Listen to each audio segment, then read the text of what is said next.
Comment faire vivre un festival qui est connu dans le monde entier et qui est une véritable légende, le Montreux Jazz Festival. Pour sa 60e édition, son patron Mathieu Jaton a redoublé d'inventivité en retrouvant le cadre historique ici au Palais des Congrès avec des concerts absolument inoubliables. Comment fait-il pour la rencontrer?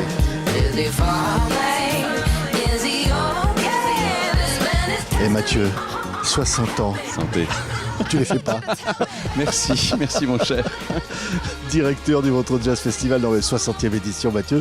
C'est vrai que quand arrive la 60e, on se dit il va falloir quand même faire quelque chose. Et là, on a été servi. Hein. On est servi encore. Ah ben, j'espère surtout que le public soit très content de cette 60e édition. C'est vrai que c'est toujours un défi pour les festivals, les anniversaires, parce que ça crée beaucoup d'attentes, aussi du public qui se dit tiens, il y a un anniversaire, donc il va y avoir un truc incroyable. Et puis après, il y a une réalité de marché qui fait qu'on ne peut pas non plus tout inventer pour l'anniversaire. Mais on a souhaité faire des touches comme ça et surtout laisser la parole aux artistes, c'est le plus important. Ouais.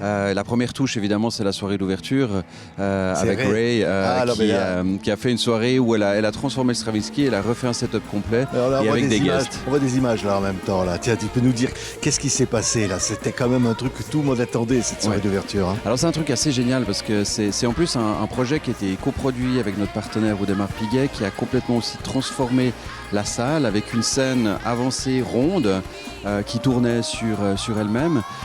Ray a mis tous ses musiciens sur la scène avec des guests et elle a voulu, en fait, tout était dans la notion du temps, et elle a voulu reparcourir les 60 ans de Montreux en jouant des morceaux des stars qui ont foulé la scène de Montreux. Donc il y a eu du Nina Simone, il y a eu du James Brown, il y a eu du Adam Green, enfin il y a eu énormément de choses incroyables.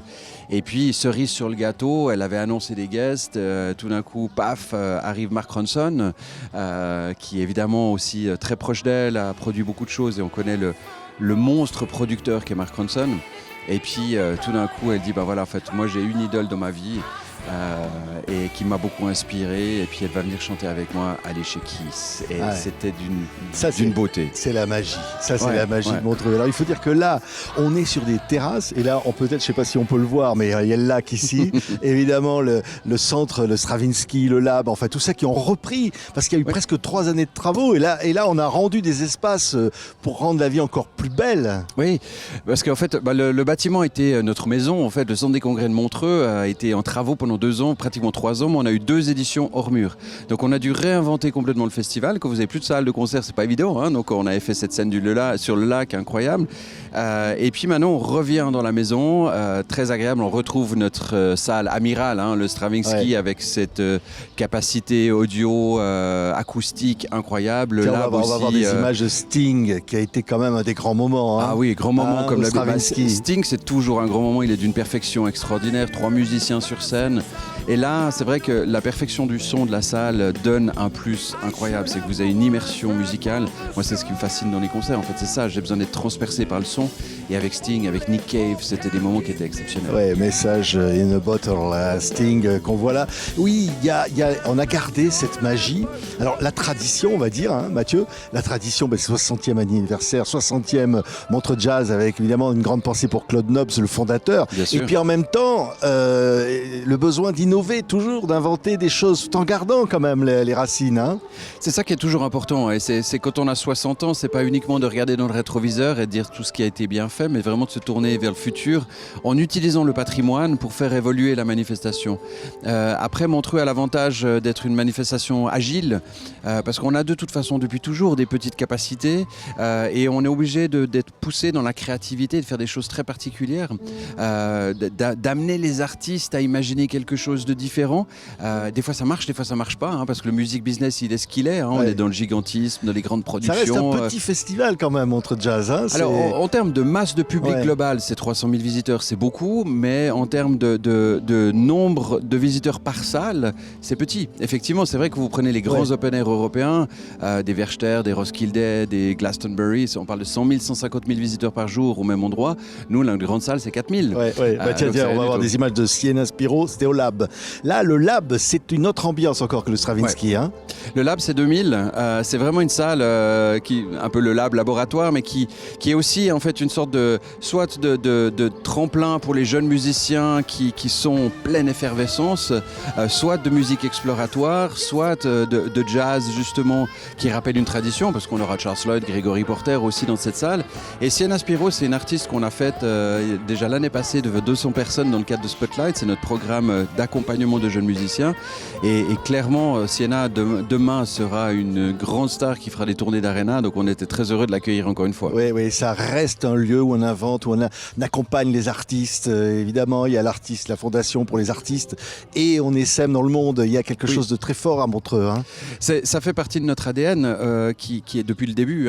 Claude Nobs avec les workshops, les masterclasses, avec les jam sessions, avec justement des jeunes musiciens qui viennent au début de la carrière. Si vous reprenez en fait dans toute l'histoire de Montreux, et je n'en cite que quelques-uns, des Adele, des Alicia Keys, des Kendrick Lamar, sont des Ed Sheeran, sont des artistes qui sont venus, ils avaient 18, 19, 20 ans au tout début de leur carrière. Après, pendant des années, on va peut-être pas pouvoir les avoir parce qu'ils sont dans une stratosphère. Vous prenez Ed Sheeran, il est sur une autre planète actuellement, donc il faut accepter que pendant un certain temps, ils ne seront pas là pour des questions de production, de logistique, mais l'amitié fait que tout d'un coup, ils reviennent, et c'est le cas d'Alicia Keys. Alicia Keys a joué en 2004-2008 à Montreux, ça fait 20 ans que j'espère son retour, et là elle est venue, elle a fait quelque chose d'exceptionnel qui marque l'histoire de Montreux. Oui, alors on parle de légende, alors John Legend évidemment, alors là c'est la légende, c'est attaché à Montreux, il y a Van Morrison, il y a des artistes qui reviennent, mais John Legend c'était vraiment quelque chose. Hein.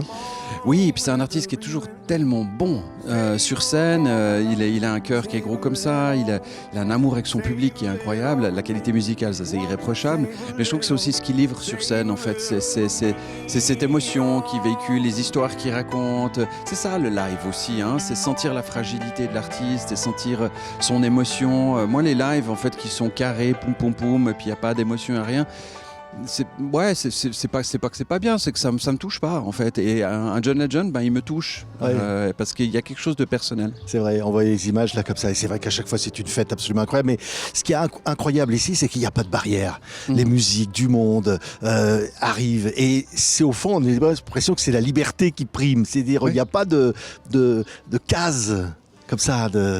Pour moi, et merci de le dire ainsi, parce que pour moi c'est le fondamental du jazz. Le jazz à son essence c'est la liberté, c'est le partage, c'est la communion, et sans barrière, sans qu'en dira-t-on, etc. Et puis c'est vrai que, alors maintenant on est 60 ans plus tard et l'époque musicale est différente, mais c'est vrai que quand on voit l'un derrière l'autre Tyla, The Roots, John Legend, Deep Purple et Zara Larsson, on se dit mais ils sont fous les gars, qu'est-ce qui leur prend par la tête?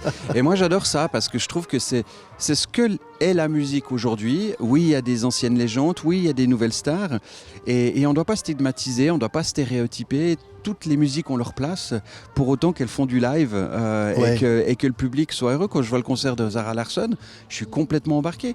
C'est pas spécialement la musique que moi j'écoute à la maison, mais je suis embarqué, je vois un public de folie, je vois des gens qui sont heureux, et je me dis j'ai fait mon job. Et puis pas de barrière de génération, il y en a pour tout le monde.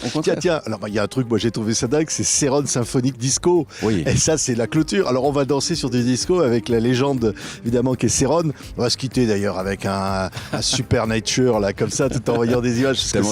C'est la fête aussi, c'est pour le dire ça aussi, c'est la fête. Oui, c'est ça, c'est une clôture, et je trouve que ce projet de Céron Symphonique, il est incroyable, il est super bien. Céron était déjà venu sur un projet spécial à Montreux avec Nile Rodgers justement, qui était un projet funk, disco et tout ça. Je suis hyper content de clôturer le festival avec ça, parce que ça va être la grande fête, et puis Céron c'est quand même un monument de la disco, et puis donc c'est génial de fêter ça avec lui. Ça va danser partout là, sur les bords, parce qu'il y a la fête partout, il y a des centaines de concerts, des concerts gratuits, des concerts... 700 activités gratuites. Ça n'arrête pas, et voilà, c'est ça qui fait que Montreux, c'est magique toujours. Merci Mathieu. Merci à toi. Alors 60e, et on attend la suite.